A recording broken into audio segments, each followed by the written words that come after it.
you'll realize that for the population as a whole, American business has done wonderfully, and the net result of hiring professional management, is a huge minus. I think it almost ties in with this last question. If we could put slide 3 up. I promised, some years ago I made a wager, and I promised to report before the lunch how the wager was coming out. And I've been doing that regularly, but it seems appropriate, since it's developed this far, to point out a rather obvious lesson, which was what I hoped to drive home to some degree by offering to make the wager originally. Incidentally, when I offered to make the wager, namely that somebody could pick out 5 hedge funds and I would take the unmanaged S&P index used by Vanguard Fund, and I would bet that over a 10-year period that the unmanaged index would beat these 5 funds that were all being managed, presumably. They could pick any 5 funds that were managed by people who were charging incredible sums to people because of their supposed expertise. And fortunately, there's an organization called, or at least if you go to the internet, if you put in longbets.org, it's a terribly interesting website. You can have a lot of fun with it because people take the opposite side of various propositions that have a long tail to them and make bets as to the outcome, and then they both each side gives their reasons. And you can go to that website and you can find bets about what population will be doing 15 years from now, or all kinds of things. And our bet became quite famous on there. And a fellow I like, who I didn't know before this, Ted Seides, bet that he could pick out 5 hedge funds. These were funds of funds. In other words, there was one hedge fund at the top, and then that manager picked out who he thought were the best managers underneath, and then bought into these other funds in turn, so that the 5 funds of funds represent maybe 100 or 200 hedge funds underneath. Now bear in mind that the hedge fund, the fellow making the bet, was picking out funds where the manager on top was getting paid perhaps 0.5% a year plus a cut of the profits for merely picking out who he thought were the best managers underneath, who in turn were getting paid maybe 1.5 or 2% plus a cut of the funds on profits. But certainly the guy at the top was incentivized to try and pick out great funds, and at the next level, those people were presumably incentivized too. So the result is, after 8 years and several hundred hedge fund managers being involved, is that now the totally unmanaged fund by Vanguard with very, very, very minimal costs is now 40-some points ahead of the group of hedge funds. Now that may sound like a terrible result for the hedge funds, but it's not a terrible result for the hedge fund managers. These managers, you've got this top level manager that's charging probably 0.5%, I don't know that for sure. And down below you've got managers that are probably charging 1.5 to 2%. So if you have a couple percentage points sliced off every year, that is a lot of money. We have 2 managers at Berkshire that each managed $9 billion for us. They both ran hedge funds before. If they had a 2 and 20 arrangement with Berkshire, which is not uncommon in the hedge fund world, they would be getting $180 million each, merely for breathing annually. It's a compensation scheme that is unbelievable to me. And that's one reason I made this bet. But what I'd like you to do is for a moment imagine that in this room we have you people own all of America. That all the stocks in America are owned by this group. You are the Berkshire 18,000 or whatever it is that have somehow managed to accumulate all the wealth in the country. And let's assume we just divide it down the middle. And on this side, we put half the people, half of all the investment capital in the world, and that capital is what a certain presidential candidate might call low energy. In fact, they have no energy at all.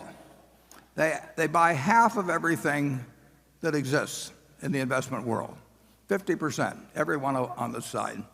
And so now half of it is owned by these no energy people. They don't look at stock prices. They don't turn on business channels. They don't read the Wall Street Journal. They don't do anything. They are a slovenly group that just sits for year after year after year owning half of the country, half of America's business. Now, what's their result going to be? Their result is going to be exactly average as how American business does, because they own half of all of it. They have no expenses, no nothing. Now, what's going to happen with the other half? The other half are what we call the hyperactives. And the hyperactives, their gross result is also going to be half, right? They can't, the whole has to be the sum of the parts here, and this group by definition can't change from its half of the ultimate investment results. This half is going to have the same gross results. They're going to have the same results as the no energy people, and they're also going to have terrific expenses because they're all going to be moving around, hiring hedge funds, hiring consultants, paying lots of commissions and everything. And that half as a group has to do worse than this half. The people who don't do anything have to do better than the people that are trying to do better. I mean, that's simple. And I hoped through making this bet to actually create a little example of that. But that offer was open to anybody. And I would make incidentally the same offer now, except being around in 10 years to collect gets a little more problematic as we go through life. But it seems so elementary. But I will guarantee you that no endowment fund, no public pension fund, no extremely rich person wants to sit in that part of the auditorium. They just can't believe that because they have billions of dollars to invest, that they can't go out and hire somebody who will do better than average. I hear from them all the time. So this group over here, supposedly sophisticated people, generally richer people, hire consultants, and no consultant in the world is going to tell you just buy an S&P index fund and sit for the next 50 years. You don't get to be a consultant that way, and you certainly don't get an annual fee that way. So the consultant's got every motivation in the world to tell you, this year I think we should concentrate more on international stocks, or this year this manager's particularly good on the short side. And so they come in and they talk for hours, and you pay them a large fee, and they always suggest something other than just sitting on your rear end and participating in American business without cost. And then those consultants, after they get their fees, they in turn recommend to you other people who charge fees, which, as you can see over a period of time, cumulatively eat up capital like crazy.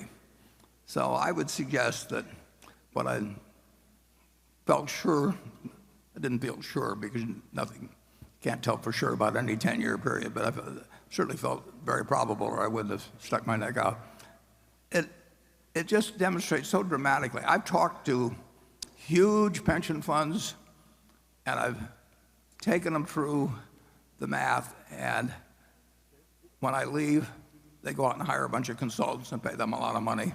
And it's just unbelievable. And the consultants always change the recommendations a little bit from year to year. They can't change them 100% because then it didn't look like they knew what they were doing the year before. So they tweak them from year to year, and they come in and they have lots of charts and PowerPoint presentations, And they recommend people who in turn are going to charge them a lot of money, and they say, well, you can only get the best talent by paying 2 and 20 or something of the sort. And the flow of money from the hyperactive to what I call the helpers is dramatic. Well, this group over here sits here and absolutely gets the record of American industry. So I hope you'll realize that for the population as a whole, American business has done wonderfully, and the net result of hiring professional management, is a huge minus. And at the bookstore, we have a little book called Where Are the Customer's Yachts, written by Fred Schwed. I read it when I was about 10 years old. Been updated it hadn't been updated, but new editions have been put out a few times, but the basic lessons are there. That lesson is told in that book from 1940. It's so obvious, and yet all the commercial push is behind telling you that you've got to think about doing something today that's different than you did yesterday. You don't have to do that. You just have to sit back and let American industry do its job for you. Charlie, do you have anything to add to my sermon? Well, you're talking to a bunch of people who have solved their problem by buying Berkshire Hathaway. That worked even better. And there have been a few of these managers Sure. who've actually succeeded. There are a few in the universities who are really good, but it's a tiny group of people. It's like looking for a needle in a haystack. And when I was given the job of naming two in 1969, I knew two. I knew a couple of others. Charlie wasn't interested in managing more money then, and my friend Walter Schloss would not scale up well, although he had a fabulous record over 45 years or thereabouts. But that was all I could come up with at that time, and fortunately, I did have a couple, and the people who went with Sequoia Fund have been well served if they stayed for the whole period. But the people, there's been far, far, far more money made by people in Wall Street through salesmanship abilities than through investment abilities. There are a few people out there that are going to have an outstanding investment record, but there are very few of them, and the people you pay to have identify them don't know how to identify them, and they do know how to sell you, and that's my message